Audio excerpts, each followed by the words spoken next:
अब उस्ताद बिल्ला जी खुद आ रहे हैं, देखते हैं कि क्या बनेगा।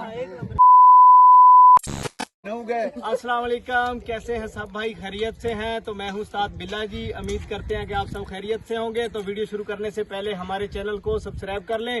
तो आज की शर्त लगने जा रही है, गुलेल किधर है? ये गुलेल से हम ये निशाना लगाएंगे, जिसका निशाना राइट लगेगा उसको मोबाइल भी गिफ्ट दिया जाएगा, और इसके अंदर ये जो कार्टून है इसके अंदर भी इनाम रखे हुए हैं, वो भी इनाम मिलेंगे। तो हमारे दूसरे दोस्तों से गुफ्तगू कर लें, थोड़ी सी गुफ्तगू कर लें आप। जी अस्सलाम वालेकुम गाइस, कैसे हैं? इंशाल्लाह हम अच्छी वीडियो आपके लिए लेके हाजिर हुए हैं। तो अभी हम वीडियो का आगाज शुरू करते हैं। उस्ताद अतर सीनियर प्लेयर है निशानाबाद। चलो तो अब शुरू कर रहे हैं हम वीडियो। आपका टाइम वेस्ट नहीं करते क्योंकि आप भी बहुत ज्यादा मसरूफ होते हैं।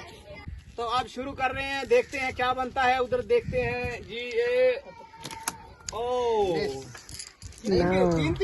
तीन लगाने, तीन में एक राइट लगना चाहिए। अच्छा, तो उसको ये इनामात मिलेंगे, देखते हैं क्या होता है। तो अब